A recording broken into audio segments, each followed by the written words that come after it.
Hello, everybody, and welcome to the Traditional Catholic Guy. We are on site today at St. Michael's Church of I forgot what it was called already. St. Michael the Archangel, Roman St. Catholic Michael Church. the Archangel, Roman Catholic Church. That's where we are today. And of course, with me always is Father Tetero, who, even though I tried last week to say Tetero, it still didn't work. It says TET or something. Yeah. Anyway, we are here. And we got a couple things we like to talk about. First of all, I want to introduce our brand new traditional Catholic. You can't see it. It's old. It's blurred. It's a traditional Catholic guy mug. Anyways, what that is. That's what it is. So we have those now. And what are we going to do about this one? And we're going to. I have a special gift for the bishop, and it's a traditional Catholic guy mug as well. Huh. But it's bigger size. It's bigger, and yes. It's a nice mug to hold. And very good. If you need to get somebody in line, you can always use it for that. All right, very good. Okay, Thank you so much. You're welcome. Wow. You're welcome. Very You're welcome. nice. So we're going to start off, of course, with the prayer, and then we'll kind of talk about what we're going to talk about here. It's Holy Week, and we wanted, of course, to do a show from here. So we're here, and as we promised, I do keep my promises. And right now, let's start. Okay. With the prayer, please. So we wanted to talk a little bit about our experiences with Holy Week. The traditional Catholic gal who was supposed to be introducing herself this show at some point, we went to Madrid a few years ago, and we had seen this amazing Holy Week tradition. I was not used to this at all. They had the huge floats, and they had the Virgin Mary on it first. And the first thing they did is they come out from this church, and they have to walk down the stairs. Mm-hmm. So they all have to have these things on their backs, and they're trying to.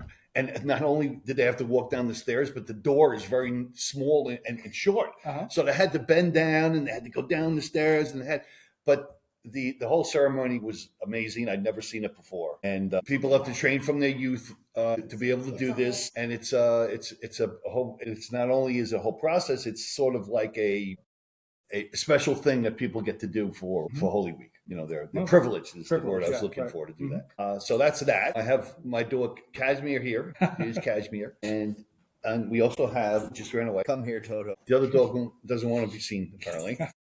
So we drove up here from Florida. We had a couple of day drive, but we're nice and relaxed now. So what's good? Everything's good. So what else did we want to talk about? We wanted to talk about some of the things that I was uncomfortable with growing up, especially during Good Friday, where they do the reenactment of the whole Pontius Pilate and the Barabbas. You know, who do you want to release, Jesus or Barabbas? And then they make us yell out. Well, first they make us yell out Barabbas instead of Christ, and then they make us yell out, "Crucify him! Crucify him!" And I was telling the bishop before that I was always very, very uncomfortable doing that. It just seemed to me like, I don't know. It was like I was part of the crew, which was doing this, which is not something I would want to do. If I was in that situation, I don't believe I would be the one who was yelling. But when you're in those mob situations, you know, sometimes mob rules, you know, and there's nothing you can do about that. It's interesting because you have in that crowd the Jews and you have the Christians, right? You have a mixture of both of them there. Do you think that the Christians were yelling out, "Crucify him"? No. They weren't. I mean, but then again, in the modernists, they decided to have the people participate in everything. Mm-hmm. And so then they say, well, we'll have you do this without really thinking, but this is the way that lex orandi, lex credendi, how we worship shows what we believe. Mm-hmm. How we believe, that's how we worship, right? So you have now this unthought of movement to try to involve all the people in what's going on. And then you have this blasphemy take place, and you have people doing it, right? I mean, this is, again, another strike 10,500 against the Novus Ordo, right? So, but anyway, other people have mentioned that too. It's been so long since I've been involved in that. Mm-hmm. I think probably the last time was when we were in the seminary, you know, that they do this whole thing where the crowd responds and, you know, they do this little play or whatever it is they're doing. But obviously in tradition, we don't do that. What do you do in tradition? What are we going to see on Friday? you're going to hear me stand at the altar and proclaim the gospel, which is going to be that of the Passion, the last one. But if you have more sacred ministers, then it is proper for the sacred ministers to have 3 podiums and take those parts. But they're taking those parts as sacred ministers that are proclaiming that part of the gospel. Now, the last part, you'll see in tradition there, as you did on Palm Sunday, that it's said at the epistle side of the altar until the last part, and then it's moved over to the middle or to the gospel side, and then that last part is sung. And that part of singing it is really the gospel pronouncement. The other part of it is the preparation for it. So that happened today again with the Gospel of St. Mark. It will happen tomorrow, and then will happen again on Friday. So all 4 gospel accounts of the Passion will take place during this week traditionally. In the Novus Ordo and in the semi-traditionalists, it only takes place on Good Friday. Which is all I would know about anyway, because yes, I wouldn't have gone to church donors all the time. So. Right, I know people don't do that. So, yeah. Okay, well, thank you for that. Yeah, I never liked that. And I didn't like the peace be with you thing. I didn't like that either. That's a good Catholic sense. It's like this is not right. Yeah.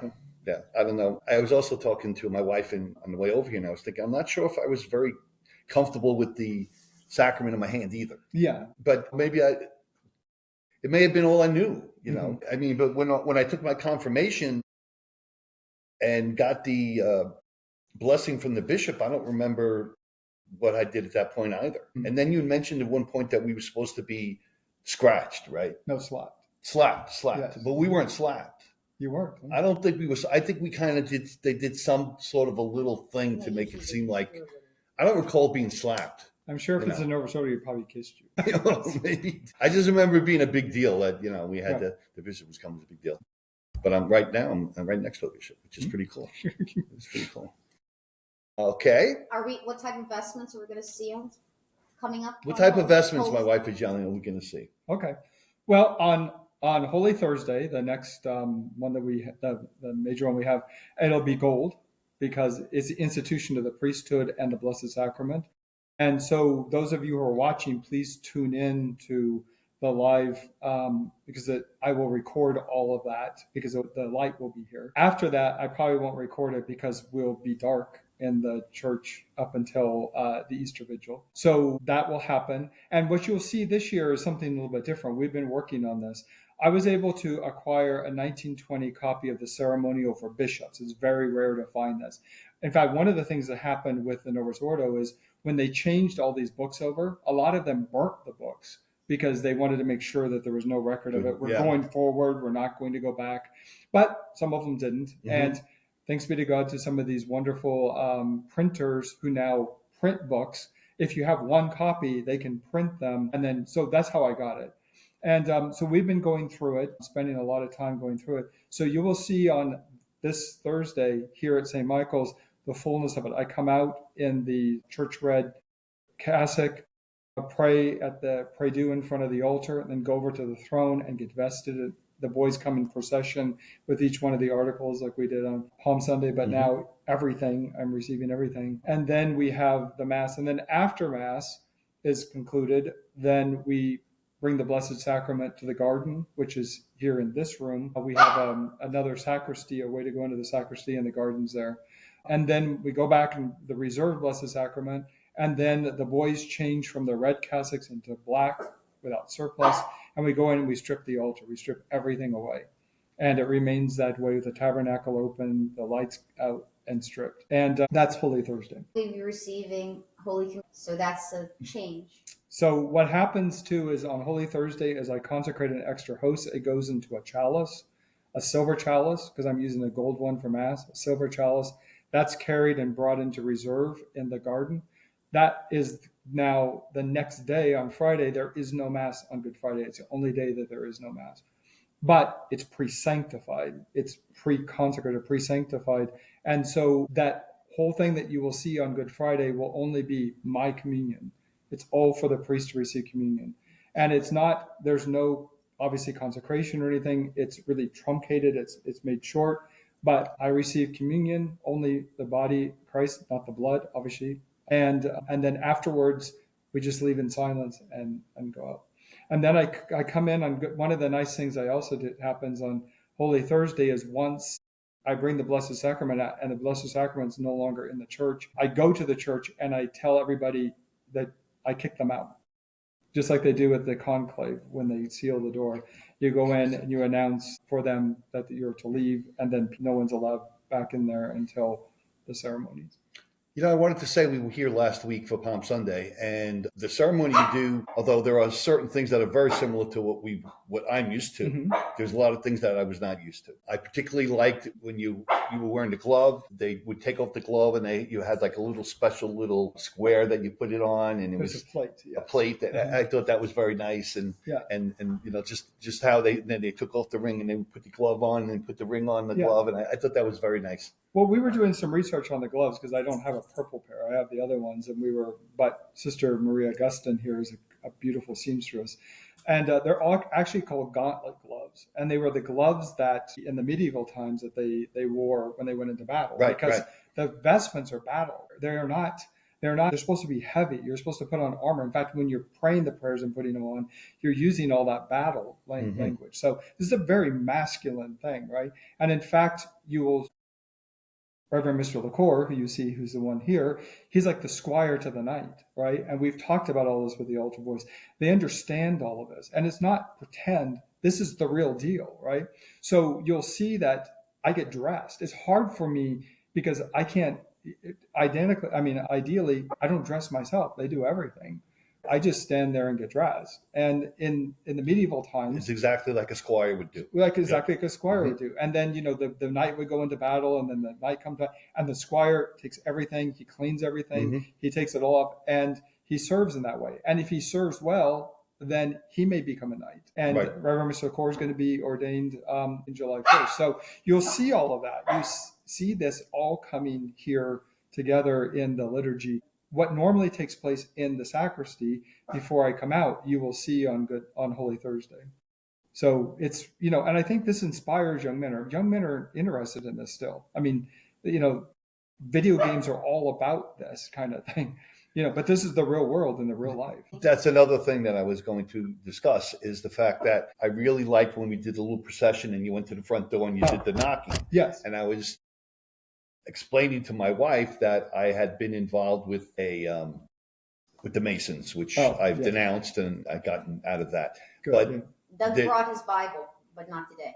I wanted to burn it. Yeah, okay. But the point is that there are so many different similarities in the traditions of what the Masons do and to what we did traditionally. So that whole tapping on the door, they do the exact same thing. Because they stole it from us. I know. The Masons took everything, that universalness of doing everything the same way, having the chapel set up the same.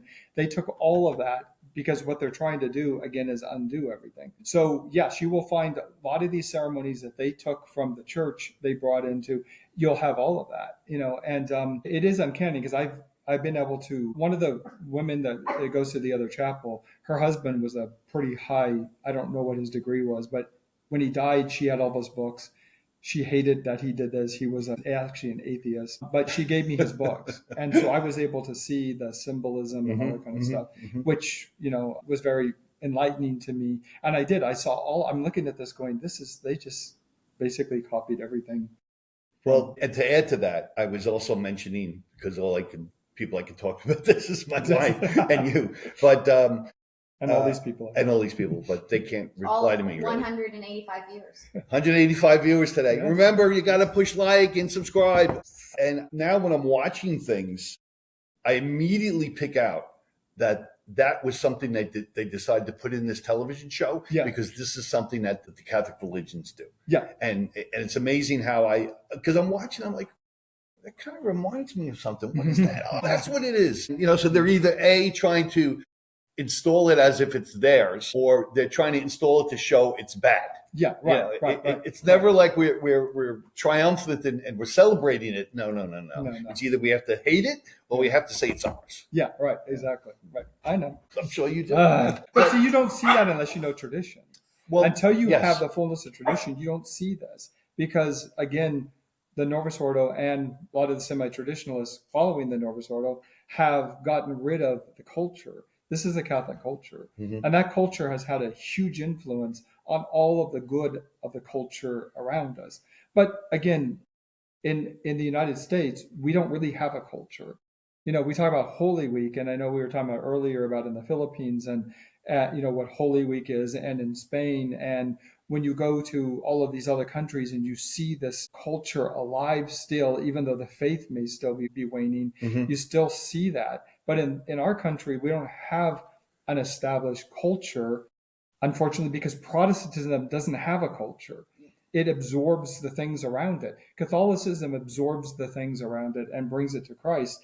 Protestantism absorbs the things that are not Christ around it, and it becomes part of the way that people live. And so I think that's we live here in York, Pennsylvania. It's very much right in the middle we're close to Lancaster. You have a lot of the Pennsylvania Dutch. You have a lot of this kind of Protestantism that is minimalistic and all of that. But yet when those persons that have come to the church, usually through the yard sale that we have done, and I invite them to come in, I have the women cover their heads if their heads aren't covered, because a lot of the Amish do. Mhm. And I show them, and they walk in, and you can see their first reaction is, "Wow!" And then they can't do that. I can't show "wow" because I just have to then be stoic, right?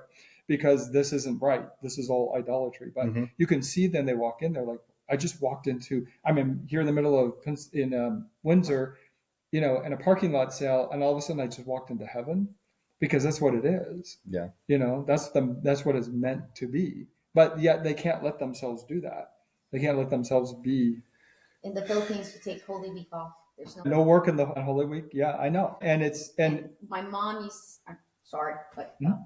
my mom used to tell me that you can't, as soon as it was Good Friday at 12 o'clock, you can't do anything. yes, Me and my sisters would sit in church, in home, play cards. Yes. That was the most joy we could have that day. Yeah. Because God forbid we would be embarrassed Yes. that we would be noisy at home on Yeah. Good Friday. Yes. That's excellent. I mean, that's really so much. Well, how did things change so much? Because I've been listening to I'm a musician. I listen to music, and a lot of the older music in the '60s, lots and lots of references, not bad references Mhm. either, Right. to Catholicism. And for example, the Byrds did the song "To Everything Turn, Turn, Turn." Mhm. So I'll go into when I didn't realize that this was an actual prayer from Mass, I would go in and read this sometime to people. Is that a bird song? Wait a minute, where did I get that from? So there was all of this stuff that was so entwined. And, Right. You watch old TV shows and you see these things it's all entwined. So how did we get from it being entwined and everyone at least understanding that there was a God and there are things that are good and there are things that are bad to nothing? Well, again, Protestantism, right? The Protestant mentality of minimalistic, got to get rid of everything. So it really is a foundation in this country that set out to destroy it and kind of start over again. Interestingly enough, you were talking about that. I'm sure people have watched the show, but the other day when I was at my mom's house, the Food That Built America was on, and they were talking about McDonald's. Mhm. And on that show, they mentioned the fillet of fish came about in Wisconsin because they were all Catholic. And in order to appeal to the Catholics on Friday who didn't eat meat, and then the commentary said at that time, because now the Novus Ordo, they got rid of all of that. But at the time, there was such an influence that they developed fillet of fish, which is on all the menus of in McDonald's. Yeah, Because just of for the Catholic, right? I mean, Exactly. this is how That's much influence, the Catholic culture was. Understood. And so many other things. I mean, St. Patrick's Day, St. Valentine's Day, all of these were Catholic. Now modernism has taken over. Now they just call it Valentine's Day, St. Patty's Day or whatever. But this was all part of it. So that's one of the things been lost. So with Holy Week, then, you have 3 days of intense liturgical culture. And the things that happen from one day to the next is amazing, because we actually changed the chapel over 3 times entirely. We have Holy Thursday, again, with the grandeur of the establishment of the Mass and the priesthood. And then it goes to Good Friday, which is, you're in black. The priest wears black. I lay prostrate on the ground when I first come in full vestments, while the altar is being set up. We have the 9 bidding prayers for all of the heretics, right? And they don't do that obviously anymore. And even if they do it, I know that a number of the society chapels changed the words because it was offensive. The one with the Jews, the only time you do not genuflect is for the Jews. It's the last one, and there's no genuflection or anything. And the second, then because they didn't genuflect for Christ. Because they didn't genuflect for Christ, because they would not bend the knee to God and God's divine will. These are all things, Father. I'm sorry. These are all things that we don't know. All right. Right. These are all things when these things are explained to us, then we can understand. You go into a traditional mass and you watch these things and you realize, well, they're not just doing this for any particular reason. They're doing it because it's A, tradition, and B, because it points out something in the mass that's supposed to go towards our faith. Right. It's supposed to build on our faith. So everything is done to teach. Everything is done because it's, I had a Protestant reach out in one of my videos and say, where does it say that in the Bible? When I talked about Palm Sunday. Oh, it was on yours. It was on your. We discussed, yeah. And where does it say that in the Bible? And I'm like, all 4 Gospels speak about Palm Sunday. I don't know what you're talking about. Really? You're a Protestant who's, the Bible, and a Catholic priest or bishop is shaming you because you don't know this stuff. They don't know it. So, I think one of the... On Friday? Yes, so we have the Adoration of the Cross. It's unveiled. It's veiled right now. It's unveiled. And then and you're going to see something that you don't see anywhere else except in tradition. And that's that the bishop and the ministers, or the altar boys even, after I bring the cross back down, after I unveil it, I lay it on the ground on a purple cushion. And then I go over and we sit down and we all take our shoes off. And I walk 3 by 3s, genuflecting 3 times.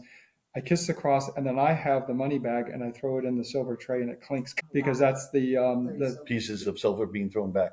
Yes. Now the priest giving back to the Jews their silver. Uh-huh. And then I go, and then the boys come up, again, you'll see that they genuflect 3 times coming up in a row. And then we go back, put our shoes back on.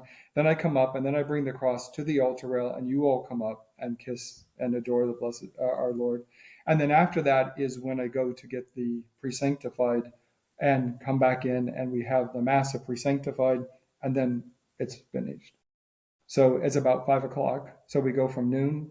At noon is Stations of the Cross, then the sermon, and then confessions, and then the Mass of pre-sanctified. Excellent.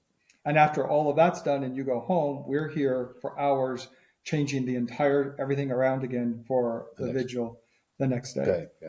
Now, in Philippines, we call it Black Saturday. Okay. And I was very confused when people talk about Black Friday. Uh-huh. I was like, what's Black Friday? We have Black Saturday, which Yeah. you don't do anything on Saturday Okay. because Christ is in the tomb.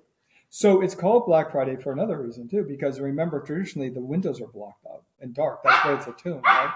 So on that day, everything that begins is done during the day at 9 a.m. It's not done at the nighttime. It's done in the day, because you walk into the chapel and it's night, right? The fire is done at 9 a.m. and the fire is blessed. We just saw in the bishop's pontifical that for a bishop, and we need one more server in holy orders to be able to do this. Actually, the fire is brought in a brazier into the sanctuary to the bishop. It's not done outside, and he does all the blessing and everything inside the sanctuary, because the bishop isn't generally doing all of this stuff. His priests are doing it, right? He just sits there. I get to sit, and they come over and ask for blessings and stuff like that. But that's basically, he's overseeing everything. And but this year we'll be outside. We come in with a triple candle. Again, instead of that, you don't carry the Paschal candle in like they do in the Novus Ordo and some of the semi-traditionalists. It's a triple candle that you light off of and light the Paschal candle when you get inside. So there's all of that. There's the Exultet. This is all done in the dark. And then I come out.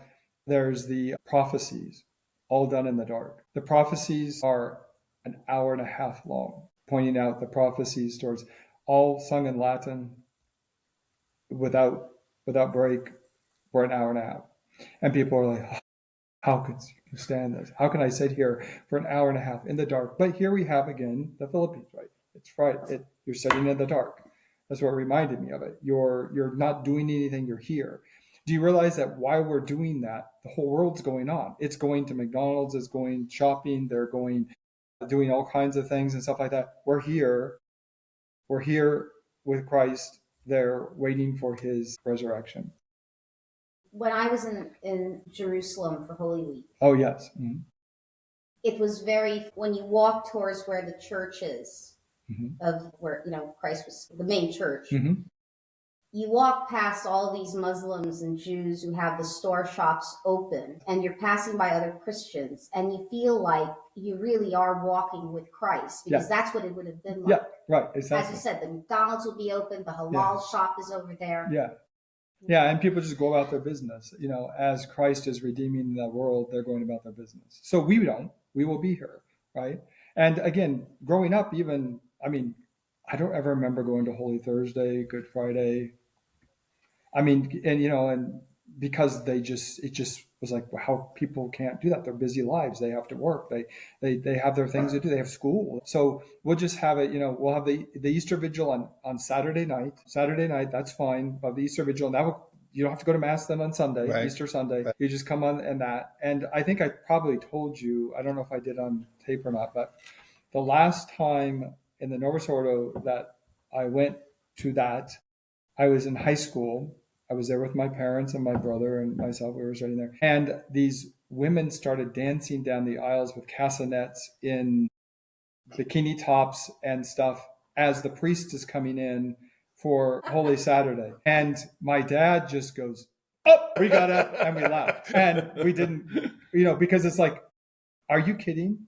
This is just how ridiculous this whole thing. Compare that to what's going to happen here on Holy Saturday. There's none of that. Then the other thing that happens after the prophecies is we bless the baptismal font. So that whole ceremony takes place, the baptismal font, and the oils are put in after the water's divided. So again, this idea that people are dipping into the oils, these are sacred oils. They're also, by the way, consecrated on Holy Thursday by the bishop. But for small chapels, there's an indult that is every other year. And last year I consecrated them. So this year I will not. So anyway, that's... The society, you know what they do? What? They have priests overnight fly from wherever the bishops are. Okay. To bring the holy oils to where they need to go. Okay. Well, yeah, you have to distribute to so many different... I just have one other priest right now, Father Palacio in Colombia, so I send them to him, so he has them. But anyway, so then after that, we come in, and then as we'd stripped the altar, they bring in everything and we lay it back open for the Mass. It's not the fullness of everything, but it's that, and all of the ties have been untied on the veils so that they can be pulled off during that time. So they're pulled off during that time when it's still dark. We go back in the sacristy, get dressed in all the gold and the finest again, and process in. There's no prayers at the foot of the altar, obviously. We come in, and then the Gloria, when the Gloria is sung, or in this case has to be said, the bells all ring, and the shades come off, and the light comes in, and it's the vigil. But I want to remind people again, this is a hot topic because, no, Easter does not begin until the next morning. That is the vigil. That's why it's called the Easter Vigil. It's really not called Holy Saturday. It's called the Vigil of Easter, Easter Vigil. From that point is when Christ rose, but they didn't see him. St. Mary Magdalene didn't see him till the next day. Mm. So this is why the church is called the hour of cockcrow or the vigil of cockcrow, that you remain in vigil all night long till the next morning. And the next morning, when they come to the tomb and see that he's not there, is when this ceremony takes place for Easter. Mm-hmm. So do not get caught in this idea that after I go home, now I can start eating my sweets and my candy and have all of it's Easter. It's not Easter yet. And I've had people argue with me about this, show me that, yeah, you'll find it in the newer books. You won't find it in the old books. The old books you will find when I come. I have a book from a diary of a priest from the 1800s. And that diary, he recorded everything. And right there, you see it exactly what we're talking about. What we did is exactly what they did. So this is, again, tradition. I did, yes. What was the newspaper article about? It was a newspaper article published in that the schedule of the church for Holy Week. Yes, and it had it matched your Holy Week. Yes, exactly. 9 a.m. for Holy, all Yep. of that. Yeah. So again, we're not traditionalists in the sense that we are trying to bring back the 1950s or 40s and stuff like that. That would be a heresy, right? That's part of a defined heresy of traditionalism, to go back because it's better. Tradition means apply it here and now. So that's what we are doing. We are ignoring all of the progression, all of the things that these men have done to destroy the church and souls and people's families and all of that, and go back and let this act of obedience repair all of this. And, of course, we're going to get opposition. I just saw a comment about somebody calling them from a Sede Vacantis organization, telling people to stay away from me, warning them about I'm not valid, I'm not all, without talking to me, right? Call me. I'm very accessible. You can find my phone number. You can find St. Michael the Archangel, Roman Catholic Church, Windsor, Pennsylvania. Go on, put it in, bring up our telephone number. That's my cell phone. Call me. Instead of getting on there and telling people, this man he doesn't have this, he's not that. He did. I mean, really, that's detraction and calumny. Those are mortal sins. And these are laymen doing it for the most part. I'm sure there's priests doing it too. There will be no prejudice here on our part towards anyone. If you have legitimate apostolic succession, I have always said that. I'm not trying to block people. I'm not trying to make a little kingdom here. We want the faith and the Mass to come to everyone. And if those persons are falling short, we want to remind them, and it's up to the faithful to put pressure on them to come back to doing things that are going to teach you, rather than doing things because this is the way we always did it. This is about you experiencing. The liturgy is a drama. You get to be there. You are there spiritually, but here you get to be there physically, experiencing these things. It changes you. Every year it changes the way you understand and the perspective by doing this. And that's the reason why we do it. There's a lot of work that goes into this week. A lot of work. I can see and hear that, yes. Yeah, and we do it. Why? Because we like the drama? No, we're doing it for that the faith would be alive in people's lives, and they wouldn't just be bystanders, but that they would actually get involved in it. But it's up to you. Again, you can be there and be in your mind somewhere else, or you can be there and just really be engaged in it. I watched The Passion of Christ instead of go to Good Friday. Did you hear that? You can't. You need to go to You need to go to Mass, not watch The Passion of Christ on. You can watch it, but don't replace it. Right. And if you watch it, you will see it in the parts of it. But yes, you can't. How are you going to? So again, thank you. That's a very good point. Again, I made this point during COVID. Right. Our faith is a tactile faith. That means we touch. That means we touch God. We kiss God. We touch God. He touches us. He kisses us. People don't like this language. Don't talk about kissing because that's sexual. Come on, people. Get over this, please. I'm so sick and tired of this puritanistic, Jansenistic attitude towards everything. Our Lord Jesus Christ was barefoot, all right? Our Lord Jesus Christ was affectionate with his disciples. Our Lord Jesus Christ was affectionate with St. Mary Magdalene. He was affectionate with his mother and St. Joseph, because we are human, and to be human means that we show our affection. There is nothing dirty or disgusting or about this. I will go on one time. We are going to have a video here on Jansenism, because this has made such a mark against our Catholic culture by trying to, take everything away. We were talking about knights and squires, right? Mm-hmm. When I'm reading the old ancient things about knights and squires it was an older man and a younger man. There was nothing sexual there. There was nothing immoral. There was nothing, but there was something very intimate and between them, right? That's what we're supposed to have. But this idea is we're supposed to be stoic. We're supposed to not have any, this came from the fraternity when I was there. This comes through the society. This comes through all of these groups about, we're going to go back to tradition, and we're going to bring back this kind of stoicism of separation, Priests should never, ever touch a woman, ever. Priests should not hug or kiss. I'm Italian. I'm sorry. I know I scandalized people one time, when, people were coming in. These are older women. These are women in their 80s. They're Italian. I'm hugging them, giving them a kiss, and people were scandalized by that. The bishop shouldn't be doing that. The bishop should be, stay away. I think everyone needs to just chill out. There's just too much. Everyone's so attacking every single possible thing you can attack. I know. In the Philippines, it's a tradition that when you meet a priest for the first time, you kiss his hands, regardless of how long he's been a priest. Correct. Okay, can you explain, because Sure. especially you're going to be having a new baby priest?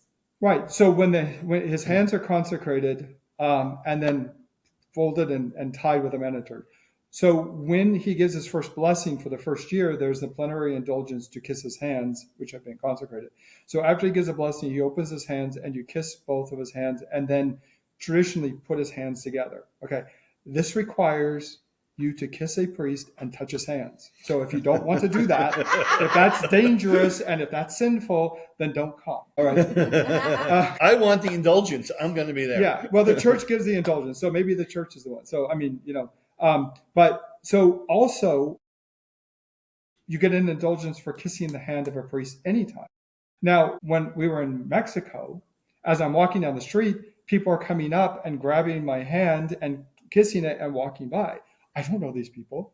They know me. I'm Father. They know me. I don't know them. I mean, they weren't older people too, young people. Young people were coming up. You remember when we were at Our Lady of Guadalupe, and I'm standing there and a line forms. People are coming up and blessing and everything, and we gotta go. I know I got 20 people, because they don't see priests anymore. They love it. They're hungered. So when you go out, you always wear your vestments and everything. Oh, absolutely. No, I mean It's not vestments. cassock. Yeah, Cassock, I never I'm go sorry. out in light clothes. No, never. And again, there's two things about that. Okay, one is I stand out, and I know that. Mm-hmm. So any one of the things you're trying to hide, a separate life over here and stuff like that. In the North Order, they can easily do that. Nobody would even question it. Here, no, we wear this everywhere. And in fact, I'm always surprised that people that come up to me that will say, yeah, I see you at, the grocery store. Or I see you at this place or that place. They recognize it. In fact, Reverend Mr. LaCour had to go into Sam's Club a couple of days ago, and I had to go in after him. And the lady at the door says, "Oh yeah, I just saw your other. He was in here earlier. Wait till Sister goes in her full habit, right? I mean, so people say, well, you shouldn't be going out to those places. Well, what? I mean, really? We need to live. Yeah, and you know how many people come up to me and ask for prayers? They tell me. I just had a woman yesterday do this. She came up to me and asked me for prayer. She's going back to Buffalo, New York. She has some problems with her son. She's telling me her whole story. I don't know this woman, but she knows me. I'm Father. Catholics know their priests. Yeah. We're not just these stoic kind of stay away.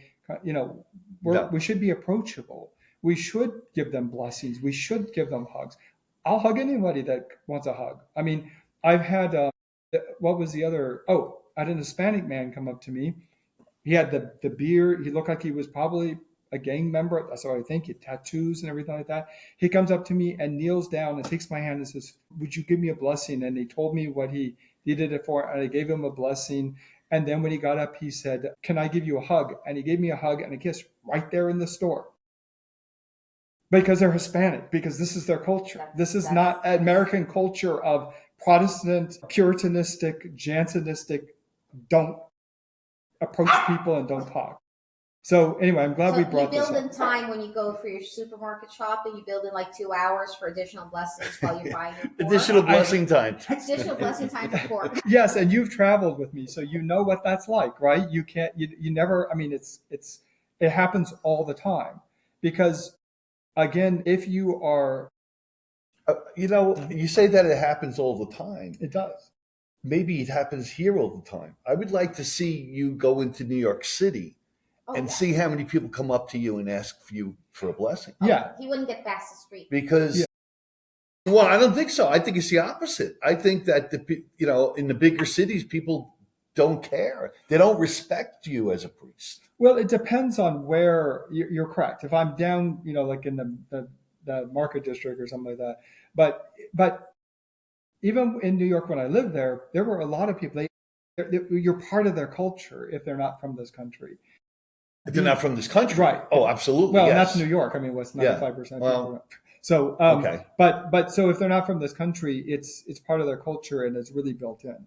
But if they are, I find it more like out here that, the people are less likely to, but even though we're having more people come into this area too, but nonetheless, it's part of our Catholic culture. And it's something that, our congregation is committed to that. We talk to people. We are friendly because we really generally like people. We are not standoffish.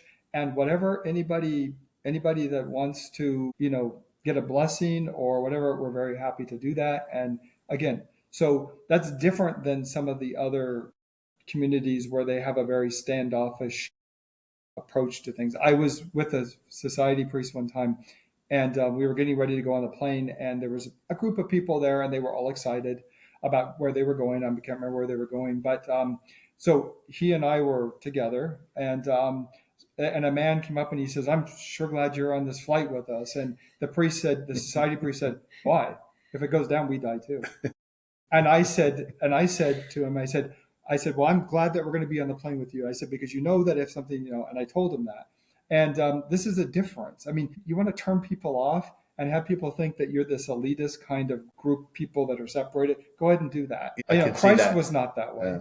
Yeah. I've traveled with priests before, and there's always a joy of a priest being on a plane. Yes. I've never seen a joy over a Buddhist monk coming in and everybody saying, "Yay, we're going to be safe." Exactly right. It's a different reaction. They also feel the same way with babies. Oh, For some reason, everyone thinks that there's a baby on board that the plane won't go down. They won't go down. I don't know if that's a similar thing, but well, it's because I can absolve you. I know you told me that. As the plane's going down, you get a blood. I have whenever we have a chance, I also have follow up questions. Okay. I was just going to compliment you on your Latin ability because thank you. I was actually amazed about how well you would, and I actually I could hear you. Oh, you could, yes. Which is, when we're in our parish, it's very difficult sometimes for me to follow. I'm trying to follow along in the missal, and if I can't hear, I don't know where the heck I am. Right. I could follow. I knew exactly where you are. I didn't know the book though where I was. Okay. It was a book that was given to me. I was going through it, but no, I thought I think it's important for, especially in the Latin Mass, to be able to speak properly. Otherwise, you just fumble through it, and it sounds to like everyone else like you don't know what you're doing. Well, and one of the things that we're committed to is praying the Mass, not saying it. Yes. So that is that we must know it, right? We must, and you'll hear the young men that are seminarians here. The prayers at the foot of the altar, we do not rush them. We pray them. We do not go through them really fast and quick and stuff like that. And we really spend a lot of time, again, with the liturgy, because what we're really committed to is the ritual. Because the ritual is the apostolic succession that connects us to Christ. And this is all about Jesus Christ. We forget about him. Most people forget about him. It's like he's like a side issue to the Catholic faith. He's not. He is the very center, essence, and everything of it. And so that is one thing that we really, work on. But we're not intellectual Latinists. We're not stuffy like some intellectual Latinists are. Because you're Italian. I know some. Yeah, I know. We know some. Yes. In fact, when we went to see the Passion, the premiere of the Passion, I was sitting next to a young man who's very much into the Latin and everything. He's a very, very dear and good friend of mine. But as we were watching the Passion, when our Lord started talking to Pontius Pilate, he turned to me and said, "They're speaking Latin, like I don't know that." And I said, and I just leaned over and I said, "And yes, are you going to correct him too?" Because that's what Latinists do, right? They're always like, "No, you didn't say Dominus. You said Dominus." I'm like, that sounded the same to me. Yeah, exactly. Well, but it's not. It's that reminds me of a story as well, because when I was working in Russia, I have a very good Russian friend whose Russian is flawless. His English is flawless. You wouldn't even know he was Russian. Yeah. And I would not want to speak Russian in front of him because he would always correct me. Always correct me. It's just like you said. That's what I said. No, that's not what you said. You have to say. So that's Yeah. it's never good when you're doing that. Right now, just so we know, I want everyone to realize again that we need you to subscribe. We need you to like us, please.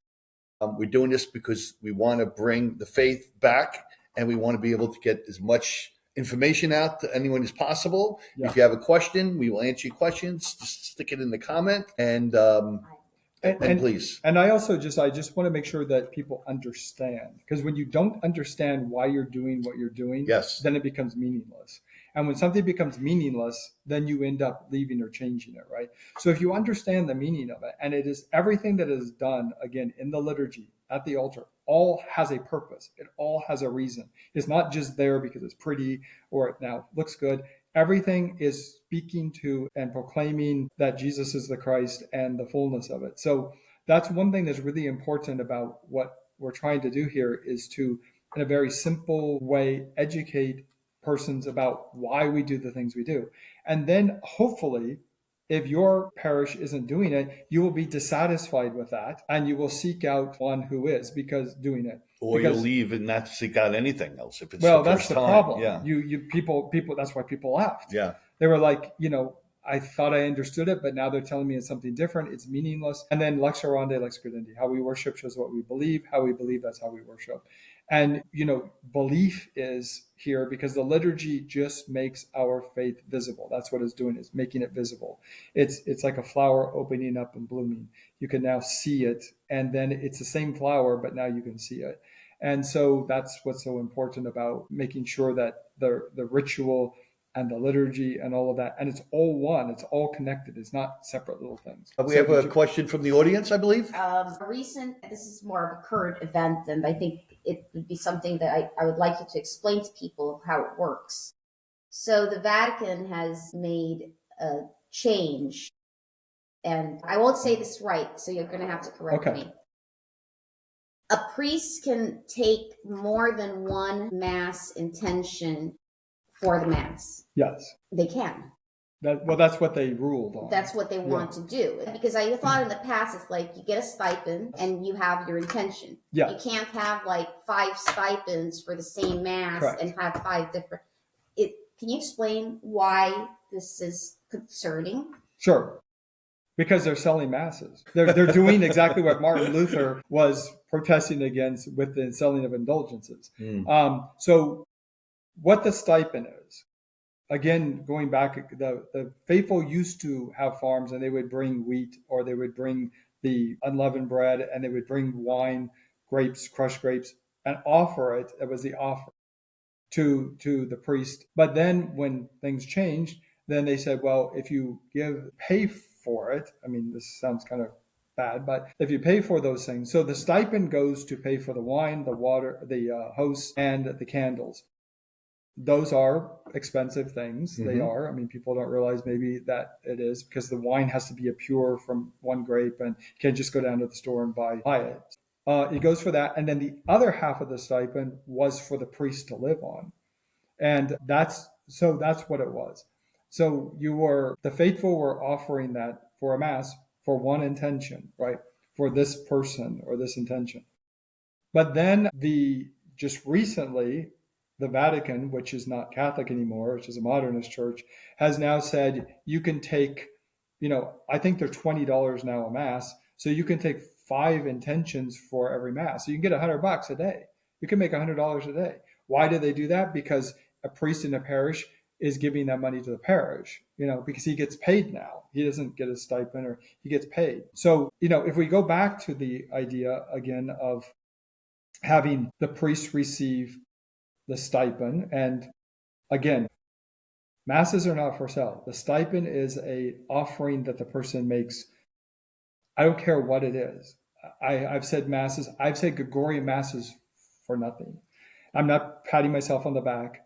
But a Gregorian Mass is between $800 and $1,200 for a Gregorian Mass set in places, and they are strict on that.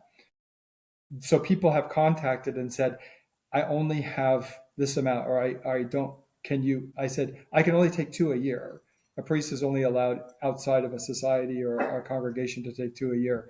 Generally, they were done by monks, monasteries where they had a number of priests saying masses every day. But so you can only take a certain amount on your mass book, right? You can't Correct. like book out for 3 years in no, advance. 6 months in advance. 6 months in advance. So that's why, again, at the beginning of the year, like from January like to July, I'm pretty much I'm booked.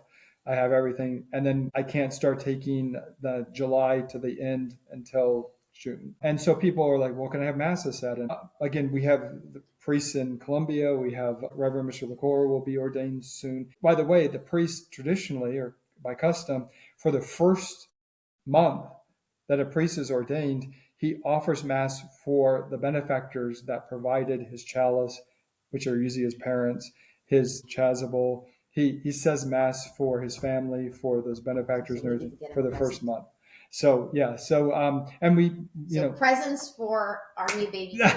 Well, yes, but I mean, again, we have basically everything here for him. He has getting a beautiful chalice. I was part of that for that with his parents. We put together the invitation. We do all of those things, right? And he's getting I have a vestment that he really, really likes, but it's an old vestment. We found there's a place that makes that exact vestment new. And where is it? India. I know people hate India and they say, don't buy the stuff from India, but you know what? I can find that same one at Lalame for like $6,000. You could think about it as a donation to St. Thomas. Yes. Who was miserable enough to have to be sent to India. And so, but anyway, nonetheless, theologically, why is it a bad? Why shouldn't there be more than one? What's the theological issue behind it? Well, when you offer mass for somebody, you're offering the mass that their name is inserted in the mass at that place, right? It's not like a requiem mass where the person's name is inserted in the 3 places where a saint would be, but your name is inserted there at the moment, what's called the memento. So basically that mass is offered for their intention, right? If you have 5 intentions, which intention, not that the mass is limited, but the reason when you had mentioned this to me before, it struck me, this is like concelebration, right? Yes. Because every priest that's concelebrating has his own intention. You can have 20 priests standing around their made up altar, and each one of them is receiving a stipend, even though he's not actually offering the mass. Yeah. This is all about making money. I mean, you make money off. Look at what our Lord did for the money changers in the temple, right? Do you know how we have ridges on coins? Do you know why that is? No. Why? Because the Jews would shave off pieces of it in order to save that little bit and then defraud. This is why our Lord came into the temple and why he turned over the money changers, because they were defrauding the people. And he was saying, but I'm coming to give you the truth, right? And not the fraud. Well, speaking of that, I was recently received something in the mail regarding like a 0% in the first year, and then after that, the interest rate goes up to like 30%. And I was like, "Oh my goodness, this is robbery! How can we allow banks to charge people 30% interest, 40%, 12% interest, 20% interest? It's crazy.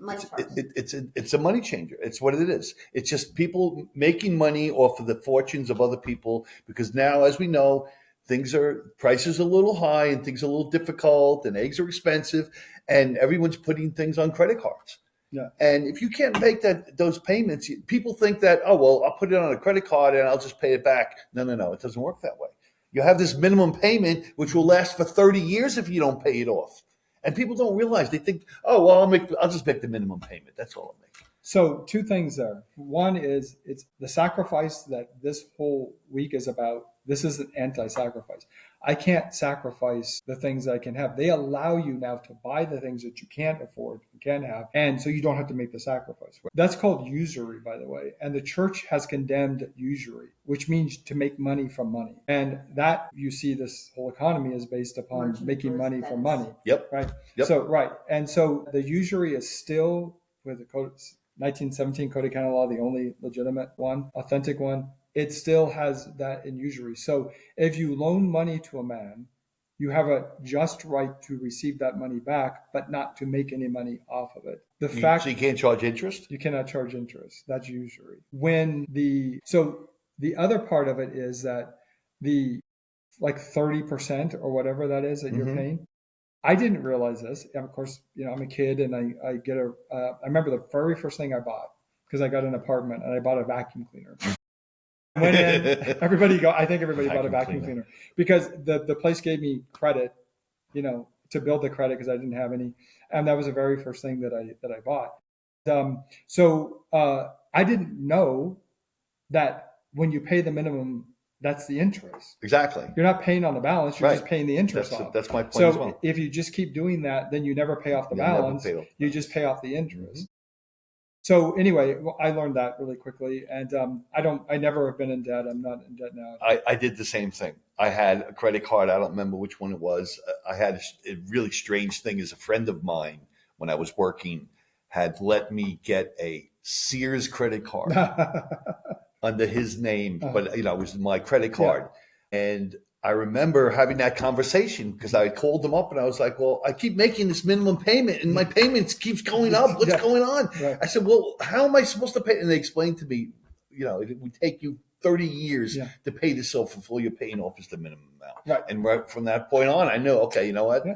I don't need to use these things. I've been trying to pay with cash ever since. Yes. But I just pay it off every month. Just pay the total amount. And you build up credit that way. And not that I need credit. I don't know what I need credit for. But and then the other thing too is I think I mentioned this before in another video, but it's worth bringing back here again. Visa, right? Yeah. Visa is 666. VI is Latin 6. S is Sanskrit 6. And A is Aramaic 6. So 666. And Visa means, the Latin word means visio, to look beyond the horizon. And so these men knew what they were doing when they set this up. And you'd say, well, I have a MasterCard or I have this. It's all under Visa. I don't know if people realize this, that those who control anything of lending and everything are the same one person, one group. It's not separate things. They're all under the same. So the Visa is that, the 666. And when they talked about not buying or selling without the sign of the V, this chip, if they do the chip, that's through Visa. This is this whole thing that they're developing. That would be what that is. So people are saying, is this conspiracy theory? No, it's not. It's just, this is the fulfillment of what is said in Scripture. So don't fall into it. Think about what Elon Musk said recently.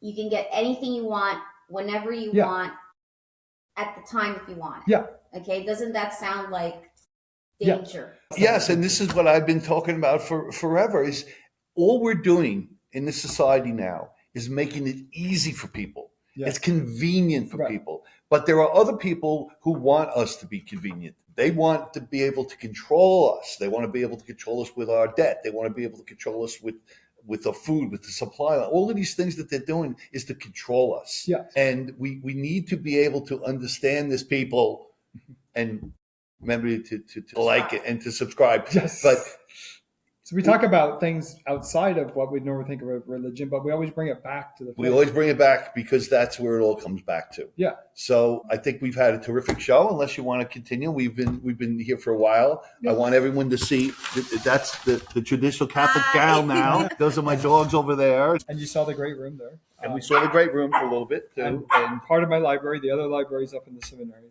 So that's great. That's it. Thank you so much. We love coming here, and we will be here for another week and a half. I'm sure we'll have another show. We're supposed to do a show where I'm supposed to interview you.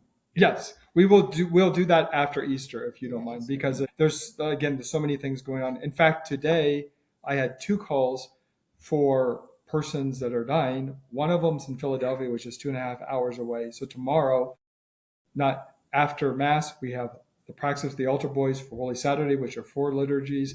And then we have to put the garden together. And then I will go to Philadelphia, do this, come back, and then this is what happens during this week. It's not, and I'm not saying that again so people feel sorry for priests. Just realize what your priests, but see, the Novus Ordo doesn't do this. The Novus Ordo, they're not going to do this. Why? You're saved. You're a good person, you're saved. Why would I need to do that? And why would you need, I'll send the Eucharistic minister out. our ministress, because there's only women ministresses anymore, to give you communion. But it's all spiritual. I mean, everyone feels that if you're spiritual, if you believe and you have God in your heart, that's all you need to do. Right. No, it's not. Yeah, I had that comment. That's too. like all I need to do is kiss my wife in the morning and tell her I love her. That's all I need to do. Once. Yep. On your honeymoon. Well, And then at the end of your life. The rest of the time, just ignore and do your own thing. Yeah. Right. So this is how people approach God. This is how people approach the Catholic faith. We'll post the schedule so that people will know when to log in. And it'll be on your channel. Okay. Right? Yes, right, yes. Okay. Which is called Priest for the Restoration of Catholic Life. And it will be Thursday at 9 a.m. and then not again until Sunday at 7 a.m. because Easter Mass is at 7 a.m. here and 10 a.m. at Our Lady of Good Success, which is the other chapel that I take. Maybe we can do, like with television shows, they would do cross promotion. So Yes. like I could go on your show, you come on my show. Yeah, absolutely. We'll Yeah. work on that. You will see if you're watching and they're sitting in the front pew, you will see them, which I already said somebody had saw you. Oh, and speaking of which, the sister is amazing. She is wonderful. She's great. She's great. And I met some people here who recognized us and recognized me, and I was like very odd. When I introduced you after Mass on Sunday, there were so many things going on. I was going to say, "Welcome to St. Michael, the Archangel, Roman Catholic Church. I'm here as always with." Exactly. So that, because you're on my turf now. So, And then we'll do a montage of photographs after everything. Okay. Well, thank you, everybody. And let's end with a prayer, please. Hail, Holy Queen, Mother of Mercy, our life, our sweetness, and our hope. To thee do we cry, poor banished children of Eve. To thee do we send up our sighs, mourning and weeping in this vale of tears. Turn then, most gracious Advocate, thine eyes of mercy toward us, and after this our exile, show unto us the blessed fruit of thy womb, Jesus. O clement, O loving, O sweet Virgin Mary. Father, the Son, and the Holy Ghost. Amen. Okay, everybody. Well, thank you. Hopefully we brought some light into your life and enjoyment as well. And we will see you next week. Blessed Easter.